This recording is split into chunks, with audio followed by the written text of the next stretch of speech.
Every great discovery in human history began with the same thing, a question that had no answer yet. Welcome back to our Explainer series. Today, we're diving into Chapter 3 and exploring the engine behind human behavior, curiosity. Now, we often think of curiosity as just a quirk, right? Like a hobby or a personality trait, but psychologically, it's so much deeper than that. Imagine early humans navigating unknown terrain, constantly evaluating threats and looking for opportunities. Curiosity wasn't a game for them. It was a vital survival searchlight. It's literally the brain's way of forcing you to update your internal model of reality before the physical world forces you to. It keeps the mind continuously scanning for useful patterns out there in the dark. Historically, there is an immense friction-filled gap between wondering about something and actually finding out the truth. That gap was profound. It was the exact space where we learned patience, persistence, and complex problem-solving. But today, modern technology has collapsed that timeline to mere fractions of a second. Imagine your search bar filling in automatically before you even finish typing. The wait is just gone. And that brings us to a really fascinating psychological mystery about the modern habitat we've built for ourselves. If curiosity evolved to help us navigate the unknown, what actually happens to our minds when every answer is just one quick search away? Here's the crucial point. Our brains were literally built for uncertainty. They evolved to thrive in that gap of not knowing, using that extended waiting period to build wisdom and resilience. Think of a child endlessly asking why. That actual process of seeking is just as important as the answer itself. The human mind simply isn't optimized for a world where the answer arrives before the question even has time to settle in. To understand how we navigate this new, frictionless world, it helps to think of your mind as a vehicle moving through time and space. Curiosity is your searchlight, helping you see what's out there in the dark.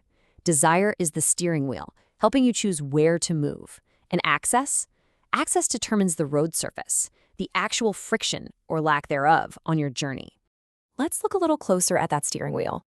Desire operates like a biological compass. It's the brain's ranking system for assigning priority, taking the immense complexity of life and compressing it into immediate action. It points you to whatever your brain calculates will reward or soothe you right now, which is deeply tied to those ancient reward systems lighting up in our minds. But what happens when that compass gets biased by speed rather than substance? See, because of our evolutionary history where resources were scarce, our biology naturally overvalues what is near, vivid, and certain. We're kind of like a thirsty traveler wandering a desert who would gladly prefer a meager glass of muddy water right this second over a full, clean pantry just a few miles away. Our modern environment flips everything we know about how this compass functions. When we face scarcity, desire is sharp, right? It commits energy to a meaningful goal driving us forward. But when we're constantly surrounded by abundance and incredibly low-friction options, our desire fragments. It stops acting like a clear compass pointing true north, and it starts buzzing like a chaotic swarm. This leads us straight into the trap of intensity. And we have to remember a critical distinction here. Wanting is not the same as valuing. Loudness is not the same as importance. And intensity is definitely not the same as legitimacy. We can urgently crave instant entertainment, swiping rapidly from one distraction to the next, without actually valuing any of it on a deeper level.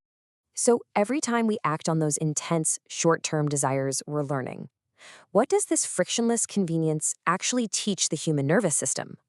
Well, every single time we get an easy reward, we are quietly retraining our brains on what to expect from reality itself.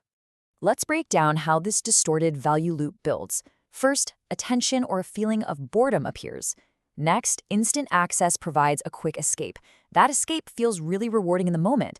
But here is the hidden cost. Our overall discomfort tolerance drops. When access consistently removes the cost of acting on a desire, our minds become vastly less capable of sitting with normal, everyday discomfort. If we picture motivation as a fire, we uncover a stunning paradox in how instant access changes our drive. Curiosity is the spark, desire is the fuel, and access is the oxygen. You absolutely need all three, but the balance has to be perfectly tuned for the fire to be useful and warm. Because, think about it. Too much easy oxygen makes the fire burn incredibly fast, but without leaving any lasting heat. When getting something is just too easy, initiation is completely painless, but the mind never builds the deeper neural circuitry required to sustain effort when conditions actually get tough. This forces us to look really closely at the hidden cost of our modern world. When we constantly get exactly what we want, the exact millisecond we want it, we have to ask a difficult question. Does ultimate convenience build or break human resilience? The contrast between our evolutionary past and our technological present is honestly pretty stark. With limited access, effort is visible, and delay is just a normal part of life. But in an instant access world, the brain completely skips that comparison. Suddenly, delay starts to feel suspicious. Discipline has no room to grow, and the brain tragically begins to confuse mere availability with actual value. And that brings us to a harsh but profound psychological truth. What you can't tolerate, you eventually serve. A mind that never has to practice waiting or enduring even brief moments of boredom becomes incredibly fragile.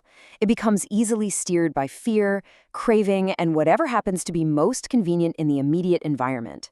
Think about someone relying entirely on instant summaries, or a student using AI to do all their heavy lifting.